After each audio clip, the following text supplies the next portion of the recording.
স্বজনপ্রীতির একটা ব্যাপার, সিন্ডিকেটেড একটা ব্যাপার, এটা ভাঙতে না পারলে আসলে নতুন ভয়েস পাওয়া পসিবল না। জনপ্রিয় গান ছাড়া কভার কেউ করে না। একটা মানুষের হোল লাইফে 100টা মৌলিক গান কোনো দরকার নাই। বিচার বিশ্লেষণটা একটু ভিন্ন ধরনের। তার যে একটা সিগনেচার সেটা কিন্তু থাকলো না। আমাকে আমার সিগনেচার ঠিক করতে হলে অবশ্যই মৌলিক গান দরকার। আমার তো প্রায় সঙ্গীতে এক যুগ হয়ে যাচ্ছে, তো এখনো পর্যন্ত সেরকম সিগনিফিকেন্ট আমি বলতে পারবো না। আমার এই জন্য মাঝে মাঝে একটা আফসোস থাকে না মানুষের, এই জায়গাটা আমার অবশ্যই একটা আফসোস আছে যে এখনো পর্যন্ত ওইরকম ধরনের কোনো সুযোগ পায়।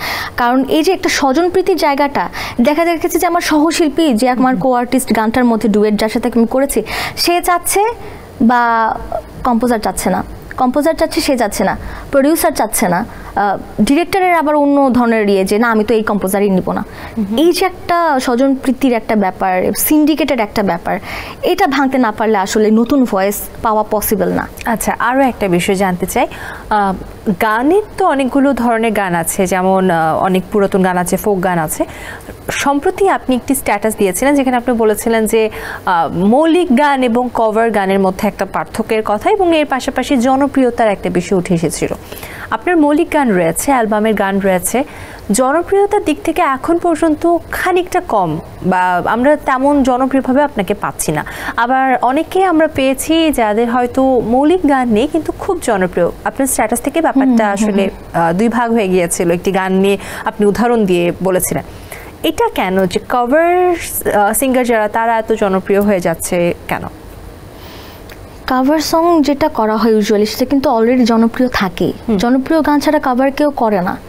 তো আমার কথা সেটাকে সোশ্যাল মিডিয়ার কল্যাণে কাজে লাগিয়ে আমি কয়েক ধাপ এগোতে পারবো, কিন্তু ওই যে কাভার করছে তাকে পরবর্তীতে মনে রাখার জন্য আমরা কি বলবো? আমরা কি বলবো যে ও ওই গানটা কাভার করছিল এই জন্য পপুলার? বাট হ্যাঁ, এই যে আমি যদি মানে কখনো না থাকি তাহলে কিন্তু মানুষ বলবে যে এটা কোন সিঙ্গার, ও আচ্ছা ও ওই গানটা গাইছিল, জনম জনম তোমাকে, পৃথিবী অনেক বড়, এই গানগুলো সে করেছিল। তো ডেফিনেটলি হয়তো আমি সেই জায়গাটা তৈরি করতে পেরেছি। একটা মানুষের লাইফে, হোল লাইফে 100টা মৌলিক গান কোনো দরকার নাই।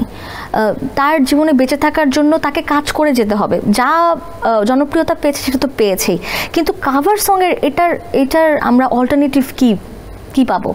যদি যারা কাভার করতে থাকে তারাই যদি কাভার করতে থাকে সবসময়, তাহলে হ্যাঁ একটা পজিটিভ সাইড হচ্ছে যে আমরা কাভার যেগুলো করছে সেই জনপ্রিয় গানগুলো তো আমরা ভিন্ন মাত্রায় শুনছি, কিন্তু ওইটা কখনো জনপ্রিয়তার মাপকাঠি হতে পারে না একজন শিল্পীকে নির্বাচনের ক্ষেত্রে। আচ্ছা, মানে কভার কখনো নির্বাচনের ক্ষেত্রে জনপ্রিয়তা মাপকাঠি হতে পারে না।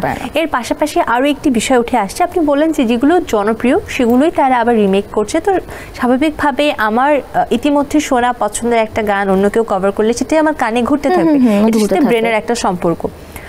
আর্থিক ব্যাপারটাও এখানে কিন্তু সংযুক্ত, যে একজন সঙ্গীত শিল্পী জীবিকা নির্বাহ করতে হচ্ছে তার গান দিয়ে। সে যে গানটা সব থেকে বেশি মানুষ দেখবে, যে গানের জন্য তাকে স্টেজ শোতে মানুষ নিয়ে যাবে, সেখান থেকে তার টাকা আসবে। তো আপনার কাছে এটা মনে হচ্ছে না যে কভার সংই এখন শিল্পীদের জন্য শেষ আশ্রয়স্থল হয়ে উঠেছে? এটাই বলছি যে তাদের যদি এটাই হয়ে থাকে তাহলে আসলে তাদের মন মানসিকতার বা বিচার বিশ্লেষণটা একটু ভিন্ন ধরনের। কারণ তারা চিন্তা করছে যে এটা দিয়ে সে সারা জীবন হয়তো বা করতে পারবে, বা কি বলে জনপ্রিয়তা পাবে কিংবা শ্রোতাপ্রিয়তা পাবে, কিন্তু ওই যে তার যে একটা সিগনেচার সেটা কিন্তু থাকলো না।